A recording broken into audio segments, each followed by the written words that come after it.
एक थी रानी। क्योंकि राजा की मौत एक हादसे में हो गई थी, रानी को ही राज्य संभालना पड़ रहा था।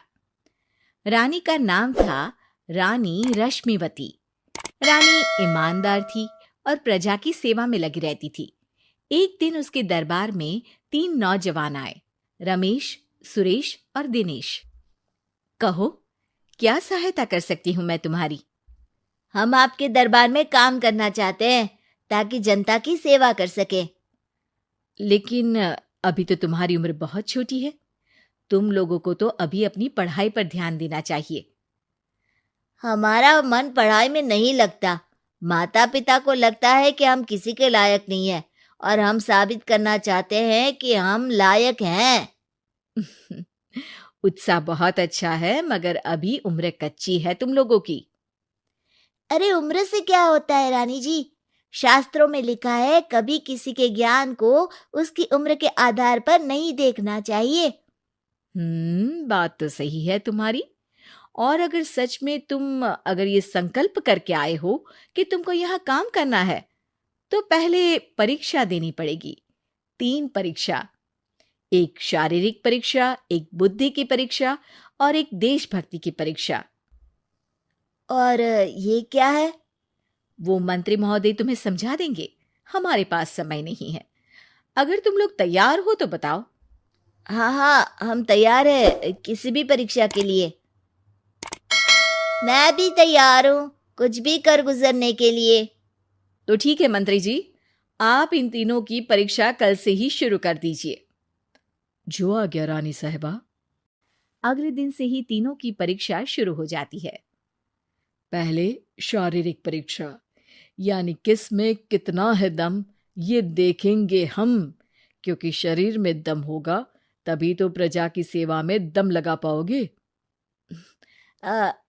हमें क्या करना होगा? वो पेड़ दिख रहा है, जो सबसे पहले चढ़ेगा उस पे दरबार में नौकरी पाने के अवसर उसी के बढ़ जाएंगे। मैं चढ़ता हूँ। अरे रुको रुको, गिनती गिनने दो। 1, 2, 3। 3 की गिनती के बाद रमेश और सुरेश भागकर पेड़ के पास गए, मगर दिनेश आराम से पेड़ के पास गया। जैसे ही रमेश और सुरेश आधे पेड़ तक चढ़ गए, दिनेश ने उन दोनों की टांग पकड़ के उन्हें नीचे गिरा दिया और खुद पेड़ पर चढ़ गया। दिनेश की जीत हुई। अरे लेकिन इसने बेईमानी की। बेईमानी नहीं की, बुद्धि लगाई। शरीर के दम के साथ दिमाग में भी दम होना चाहिए। क्यों मंत्री जी? हाँ, बात तो तुम्हारी सही है। लेकिन बात अगर बुद्धि की है तो बुद्धि की असली परीक्षा हम कल लेंगे। शाम को जाकर मंत्री रानी को सब बता देते हैं। यानी दिनेश उन सब में ज्यादा होशियार है। जी रानी साहिबा। अगले दिन तीनों की बौद्धिक परीक्षा का समय होता है। आज हमें क्या करना है मंत्री जी? थोड़ा सब्र करो, कल जल्दबाजी में ही हारे थे तुम। सही कह रहे हैं मंत्री जी। अरे तू क्यों ज्यादा बोल रहा है? तू भी तो हारा था ना कल। ए दिनेश, ज्यादा होशियार मत बन। अरे लड़ो मत। आज की परीक्षा पर ध्यान दो। आज की बौद्धिक परीक्षा में ये कुछ बोरे हैं, कुछ में नमक है और कुछ में रुई। जिसको जो ले जाना है उठा लो।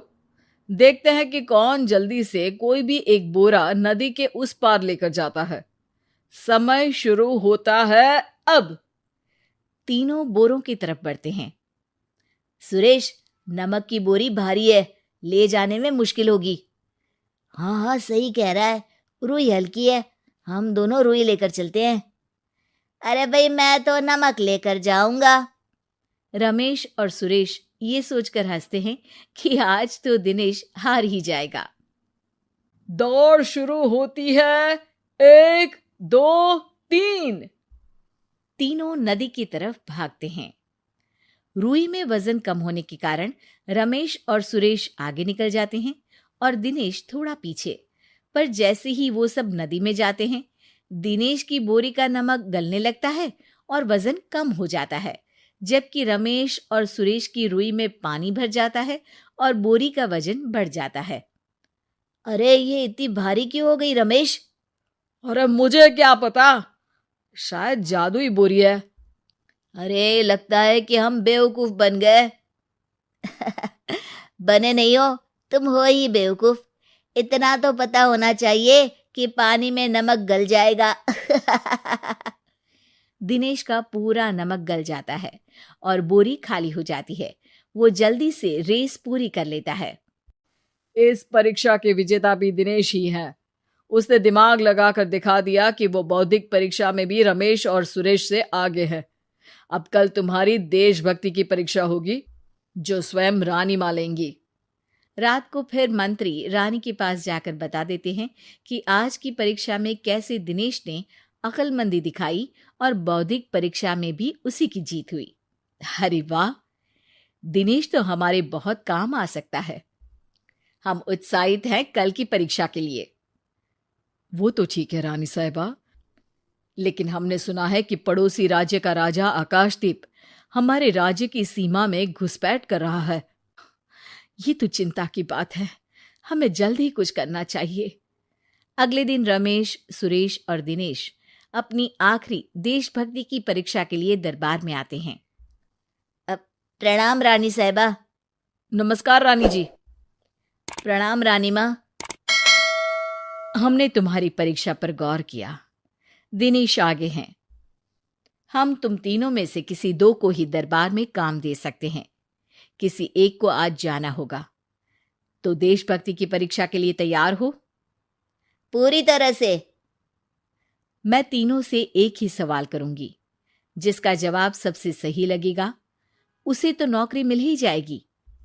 फिर दूसरे सबसे सही जवाब देने वाले को भी काम मिलेगा। आप लोगों का समय शुरू होता है अब। ज्यादा सोचने का समय नहीं होगा। जो मन में पहली बात आए उसका जवाब दे। तो सवाल यह है कि तुम इस मिट्टी के लिए क्या कर सकते हो? मैं इस मिट्टी को साफ रखूंगा।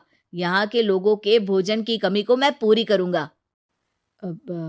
मैं यहाँ के लोगों को गले लगा लगा के उनको खुशी दूंगा रानी माँ, और गरीबों के लिए घर बनवाऊंगा। मैं इस मिट्टी के लिए किसी की जान भी ले सकता हूँ रानी माँ। मंत्री, दिनेश को एक तलवार दो। जी रानी जी।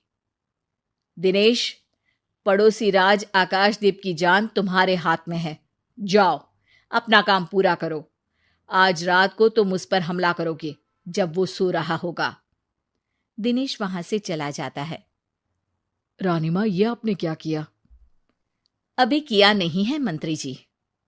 आप आकाशदीप को संदेशा भिजवाओ कि पड़ोसी देश का एक कातिल रात को उन पे हमला करेगा और दिनेश को पकड़वा दो। अरे, ये आप क्या कह रही हैं? और क्यों कर रही हैं आप ऐसा? राजा को लगेगा कि हमने उसकी मदद की, उसकी जान बचाकर। वो हमारे राज्य का पीछा छोड़ देगा और हमारा एहसानमंद हो जाएगा। और दिनेश का क्या होगा? इस राज्य को दिनेश जैसे शातिर और लड़ाकू लोगों से ज्यादा जरूरत है, ऐसे लोगों की जो लोगों को खाना खिलाने की और खुश करने की बात करे। और ये गुण सुरेश और रमेश में है। इन्हें नौकरी दे दो।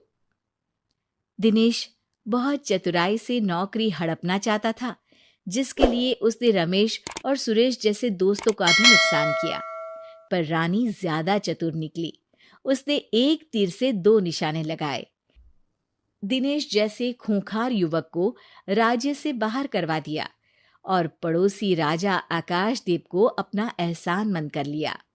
पूरा दरबार रानी की जय जयकार कर रहा था।